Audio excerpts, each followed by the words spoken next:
Action coming thick and fast. Men's steeplechase. Athletes out on the track, and this you feel all about. Once again, Sufyan El-Baqali. There's the lineup in full. And there is El-Baqali, the Olympic champion, the world champion, Morocco's first ever Olympic champion. One of the highlights of the Diamond League season. In the heat of Rabat, the crowd went crazy. Haile Mariam Amari will be challenging the diminutive Ethiopian. Look out for him, the African champion in yellow. Abraham Kibriwat from Kenya, the Commonwealth Games champion, will also have a say. Getnet Wali is there for Ethiopia. Serem, the Kenyan. Kipsang, closest to camera. Notable absentees, Lamesha Girma, who has been El-Baqali's closest contender. He's not here, neither is Consensus Kipruto. So away we go, 7.5 laps of the track, the water jump, the barriers as well. And really, it's all about who has the courage to take on El-Baqali, because he can win from so many different ways. We say the same of the likes of Inga Britson and Faith Kipyegon, but El-Baqali, well, he's got such brilliant finishing speed. There he is, just loitering around at the back as he is inclined to do. Pace-wise, well, through the first kilometre, Wilberforce Cornez, who is the first pacemaker, the lead pacemaker, has been asked to go through in 2:40. That'll bring them out at around 8:02 pace.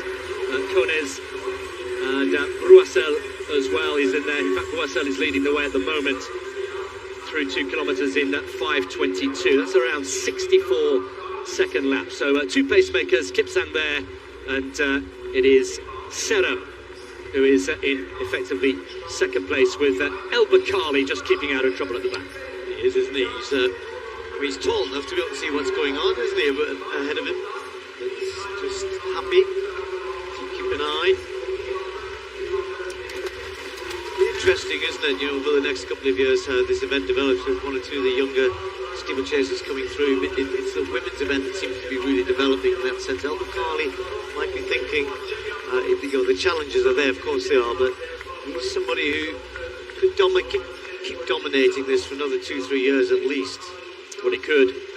He very rarely loses a race. The last significant defeat was here in Zurich a year ago. He won't want to make the same mistake again. Kari Sanya of Sweden, 6th of the world champs. That's a pretty good effort. You can see there the lead that we saw right in the beginning from Valletta, almost getting out to 7 metres with the very first jump of the competition, or her first jump of the competition. 6.97. Colleen, 6.50 in second place. That's not going to be too far away, though, is it, for Sanya? Good on the board. No jump in the first round, and that one 6.55, so she's going to move into second place. Approaching the first kilometre, and the two pacemakers still out in front, with Kipsang and Miura, the Japanese athlete, who is also joining the leading group. 2:40, bang on the money in terms of placemaking, so well done to Adarafia Boissel, who's sticking to his task, sticking to the brief. Kipsang there is effectively leading the race, with Serem, his compatriot, in second place. Getnet Wali there in the turquoise of, well, I say Ethiopia, it's not the Ethiopian colours, is it? It's the turquoise for Getnet Wali. Leonard Bett as well, a training partner of Consensus Kipruto. Kipruto, by the way, heard from his manager over the last couple of days, just has a bit of a back problem, wasn't comfortable hurdling, and therefore took the precaution of not coming here to compete in Zurich. Pacemaker peels off. So now we'll see what happens. El-Baqali just thinking of getting a little bit closer on the outside there. I think in his favour as well. I mean, he's a tall man. The barrier's obviously perhaps a little bit easier, but he's got pretty good technique. It's not the best, but it's certainly effective enough. Particularly when he's at pace, though. It's not so much during the race. You want to conserve as much energy as you can in the steeplechase, going over the barriers, not too much chopping and changing. Keep your rhythm, up and over, but it's when you start going at pace, particularly on the last lap, when you're tired and you're fatigued, that's when it really comes into play. And he's good at that. He's very good at that, very good technically, and also has got this blistering finish at 3:31, 1500 metres. Quick word about the man in yellow, easily recognisable, Haile Mariam Amare, who was second behind El Baqali in Lausanne last time they all went out. The only athlete who really had a go at El Baqali, and now he's just feeling his presence on the right shoulder towards the back of that pack. Approaching 1700 metres, will get a split time at 2 kilometres. They were bang on the money after the first. Serem is tucking in behind the pacemaker there. Kipsang, Wale, and now El Baqali just starting to move through the gears, but again, just keeping out of trouble. He has this ability just to switch direction and switch through very, very subtly indeed in the latter stages of the race. They're not going to be too far off the required pace. They did ask for 5:22. They're to get over this barrier down the back straight. They'll pass the 2k mark, and well, it might not be a little slower perhaps than they would have liked, but he's done his job. He starts to move out, waits for others to take it on. El Baqali just having a little look, maybe not too keen. 27 in fact in the end, so yeah, they did slow a fair bit. 2:47 that second kilometre. I mean, they could drag it back, but they'd have to go now, and they don't look like doing that. Yeah, it's El Baqali who will be determining that, you sense. So Serem then on the inside with El Baqali up on his shoulder, getting it Wally in the turquoise there. Kibiwat and Mari, let's keep an eye on him in the yellow vest. Wally, who's got plenty of pedigree, also qualified for the 5,000 metres, but opted just to concentrate here on the steeplechase. Leonard Bett is starting to take closer order, coming up on the shoulder of Wally with 2 laps to go, and El Baqali, surprise, surprise, is exactly where he wants to be.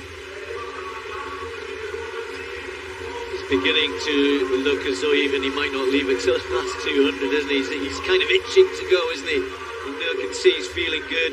There you can see that extension that he starts to take as the pace picks up, attacking the barriers, just stretching out.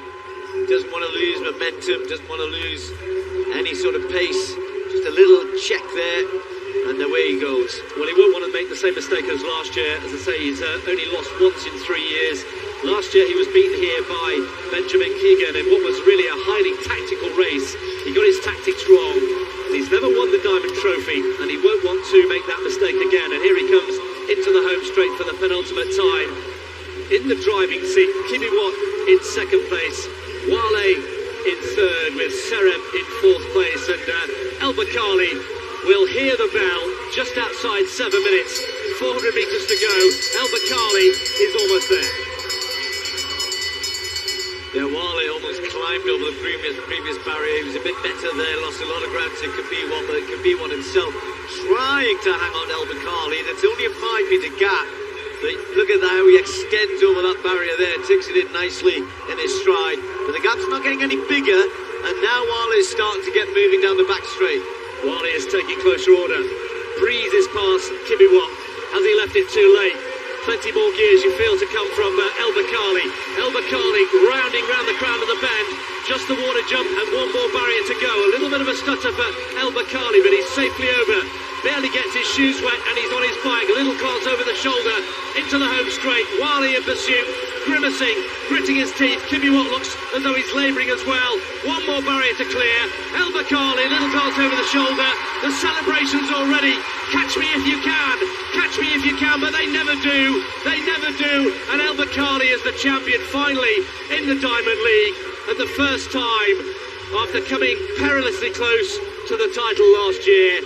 El Baqali, Olympic champion, world champion, and now Diamond Trophy winner. The time, not important. The result, frankly, very rarely in doubt. And Wale, well, he gave it a go, didn't he? But El Baqali, you felt there were several more gears to go to. And El Baqali finally gets his hands on that coveted Diamond Trophy and confirmation of a place in the World Championships next year.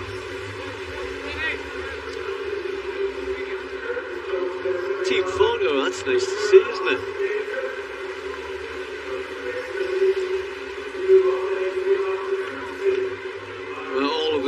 kudos, though, go to this man again, Sufyan el-Baqali. As you said, time didn't really matter. It was a pretty good last 1,000 they ran. Was that 240? But it really didn't matter. He picked it up 600 to go and just gradually kept the pressure on. Got a little bit of a gap. Wale did his best, but when you're watching Wale, he just left something in the water. When you're looking down the back straight, Wale started his move. As soon as he went over the barrier down the back straight, he lost momentum again. And it's really hard. He did really well to hang on to second place, but just that ability to run hard at the barriers on that last lap and just keep going, don't lose any momentum, don't use extra strength, just getting going again. El-Baqali then finally is the champion in the Diamond League. Wale second, Kimiwa coming home just behind him in third. Well, we've seen some of the women in the long jump. This is the turn of the men. Massol, round one.